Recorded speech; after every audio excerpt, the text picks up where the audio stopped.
So, you want to parth the time, huh?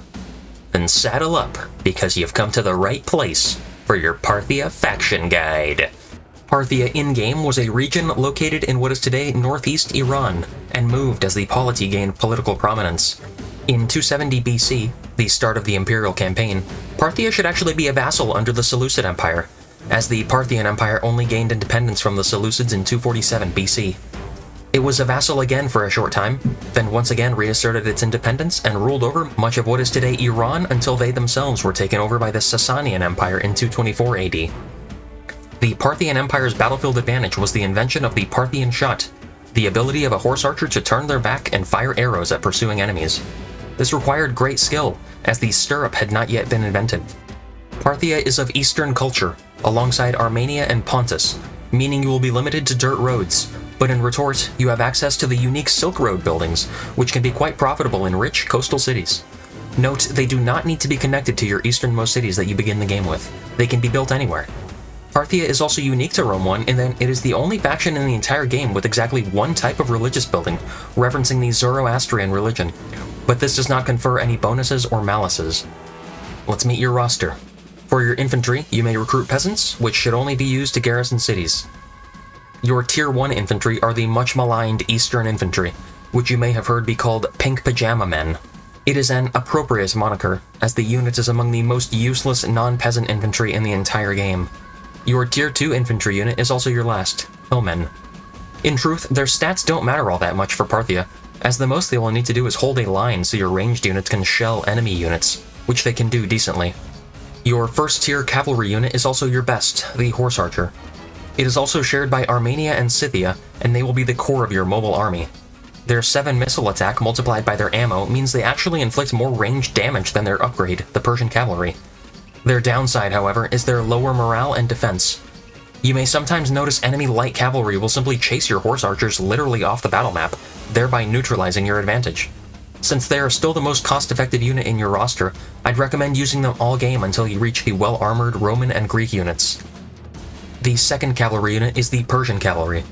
What they lose in ammo, they make up for in range and survivability.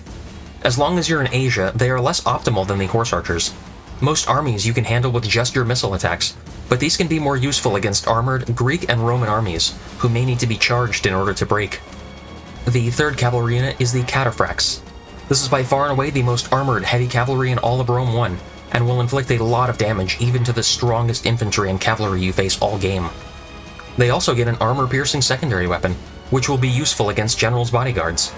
Use your ranged cavalry to weaken units, and use Cataphract's powerful 9 charge bonus to finish off weak units. The fourth cavalry unit is actually an elephant. War elephants can only be recruited and repaired in provinces with actual elephant resources on the campaign map.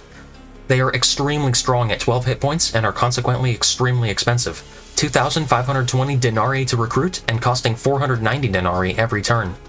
They are mostly there for entertainment purposes then. As for most battles, they are quite overkill. They are weak to missiles, so be careful to keep them away from your own volleys, else they may run amok into your own army. The final cavalry unit is the Cataphract Camels. They are identical in every way to ordinary cataphracts, except they get a few additional bonuses. They get a combat bonus in deserts as well as against horses, and may enter wedge formation. In practice, there is no real reason to use them, as they are much more difficult to recruit and replace, given they require the Camel's resource to be present on the province in the campaign map. This essentially limits them to Asia and Africa, which you should already dominate by the time you build your final stables building anywhere.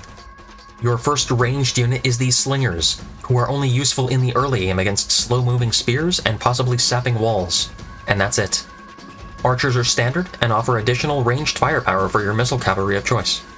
There will come times when they are charged by enemy infantry, so it's best to spawn these at the rear of the battle map so your horse archers can do most of the work. Parthia gets access to onagers, but since your armies should be very mobile on the campaign map, all these will do is slow you down and remove your quick moving advantage to strike the enemy before they can raise new armies. If you are assaulting stone walls a lot, it's best to simply sap giant holes for your cavalry to enter or shoot through, then barrage them with onagers. Let's talk about early game strategy. You start out with 2 segments of an empire. Campus Saki in the far northeast of the map, and your main empire in Susa and Arsacia. Try to recruit a horse archer every turn in Campus Saki purely for defensive purposes. It's not worth attacking Scythia this early in the game. Plus, Scythian horse archers are actually better than your Eastern culture horse archers by having 3 armor, and thus surviving more arrows for longer. This will create a formidable, affordable defense until you conquer sufficient land elsewhere to launch an attack on Campus Sarmati. Otherwise, it is also legitimate to delete your army here and march your family member all the way home to save some money. More important here is Susa. You have a spy there that should be able to enter Seleucia immediately and observe army movements. Seleucia is critical for your campaign courtesy of the Hanging Gardens of Babylon, greatly increasing your farming income empire-wide. Move your army in Susa to your side of the Seleucid border and recruit a unit every turn until your spy shows the settlement to be weak and an army out of sight. Your campaign rests upon this southern army sieging and conquering Seleucia quickly to sustain your economy for the upcoming turns. Also important is your army in Arsacia. Move up to Fraspa to establish a border with Armenia to fight them soon. You should be able to recruit a horse archer in Arsacia every turn to help you defeat Armenia. Build up your forces and either attack when ready, or pick off a lone stack heading towards you, as it will be easier to fight Armenian horse archers when divided from a larger force. The settlements near the Caucasus Mountains will have low growth all game, so don't exterminate any of these towns after you capture them. After conquering Seleucia, go towards Hatra next. The Seleucids' loss will be your direct gain. After this, you should be able to squeeze a lot of gold from a peace treaty from them, but keep going all the way to Antioch. Similarly, after conquering Armenia, immediately head towards Pontus and establish yourself in Anatolia. Your horse archers will destroy pretty much everything you face in this early phase of the game. Send a diplomat towards Armenia and then Pontus to try to sell maps and trade rights before you fight them. The same goes for Egypt and the Greek cities. The Greek cities may even be able to purchase a meaningless alliance from you for quite a bit of early game money. Build Silk Road buildings in coastal provinces already making a lot of money, such as Antioch, Salamis, and Jerusalem. The multiplicative effect will be very large here. In contrast, here are some threats to success you may encounter. If it takes too long to conquer Seleucia, you may simply want to try your luck on a new campaign if you're not too proud. It's hard to imagine Arsacia and Susa can sustain themselves for long if you don't conquer Seleucia.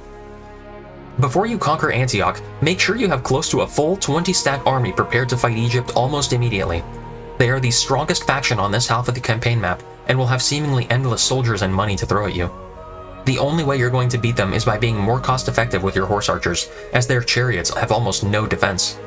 I believe Parthia is the faction farthest away from the Romans at the start of the campaign, which comes with the increased risk of having to face post-Marian Reform Romans. If this comes to be, you may wish to rely more on cataphracts and Persian cavalry than ordinary horse archers, as their elite units will be very armored. Here are some battle tactics which may help you. Use your horse archers more than any other unit, at least until the late game. The ability to damage units without risk is unmatched in Rome 1. Before starting battle, move your infantry and ranged units back to increase the time your horse archers have to shoot at the incoming army to increase your chances of success. When assaulting stone-walled settlements, it is best to sap through instead of actually engaging at the gates or the tops of walls. The explosions will kill any units standing above that section of the wall, as well as allow large openings to shell and enter through. It also helps to avoid towers, as horses cannot capture gates. If you notice an enemy cavalry unit chasing your own horse archers away, send another unit to shell it, because it will simply chase your unit off the battle map while taking minimal damage. And that's Parthia. Masters of mobility, missile supremacy, and the ancient art of frustrating your enemies to death with horse archers. If you can secure Seleucia early, snowball into Armenia and the Levant, and keep your cavalry alive, you'll find Parthia to be one of the most cost-effective and satisfying factions to dominate the map with. Play to your strengths, avoid prolonged slugfests, and you'll be well on your way to riding down Romans, Greeks, and Egyptians alike. Winning the long campaign will grant you the achievement Parthing the Time, a pun on the phrase passing the time. Thanks for watching. If I missed anything, please comment below, or tell us why Parthia is your favorite faction in Rome 1. Be sure to subscribe and stay tuned for my next faction guide, as we trade deserts for mountains and march north into Dacia.